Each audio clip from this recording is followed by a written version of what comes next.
इस वीडियो में मैं बताऊंगा heating effect of electric current और बहुत इजी ट्रिक बताऊंगा आपको जिससे इसके डेरिवेशन आपको याद हो जाएंगे। इसका डेरिवेशन कंफर्म आना ही आना है इस साल। Heating effect of electric current का डेरिवेशन के साथ साथ अगर इसके आपके फॉर्मूले याद होंगे तो आपके न्यूमेरिकल सॉल्व हो जाएंगे।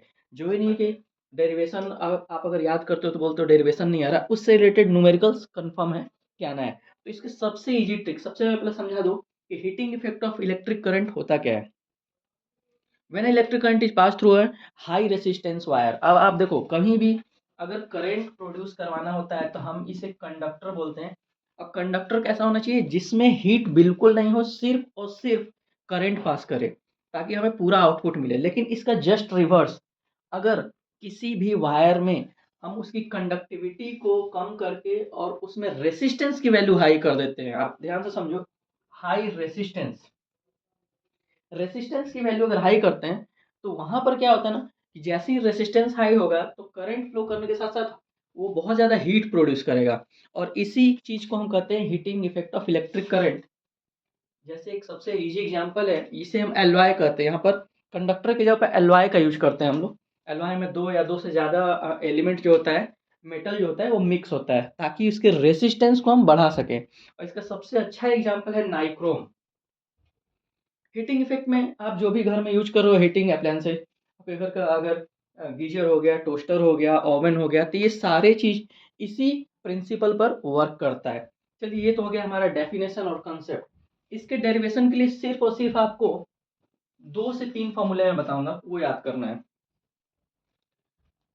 V equals to W upon Q, आपने इस चैप्टर में इलेक्ट्रिसिटी में पढ़ा होगा। वर्क डन, ये कंसेप्ट यहां से आता है कि अगर किसी भी सर्किट में अगर हमारे पास करंट पास हो रहा है, ये हमारा लोड है, ये हमारे पास सप्लाई है, work done to move a unit positive charge from this point to this point is called potential difference.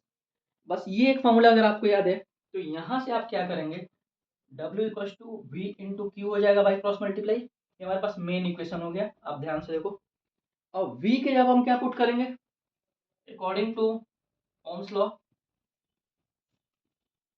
आपको पता है V equals to I R, और चार्ज के लिए हम फॉर्मूला यूज करते हैं Q equal to I T. बस इन दोनों की वैल्यू हमें इसमें पुटअप करना है। It means W equals to V multiply Q, already ये इक्वेशन है। V के जगह पर हम पुटअप कर देंगे आई आर, और Q के जगह पर हम पुटअप कर देंगे आई टी।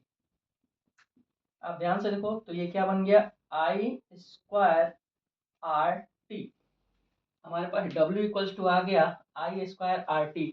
और इसी चीज को हम एक लाइन और लिखेंगे यहाँ कि here the work is done in the form of heat, यानी यहाँ जो वर्क हो रहा है वो हीट के फॉर्म में हो रहा है।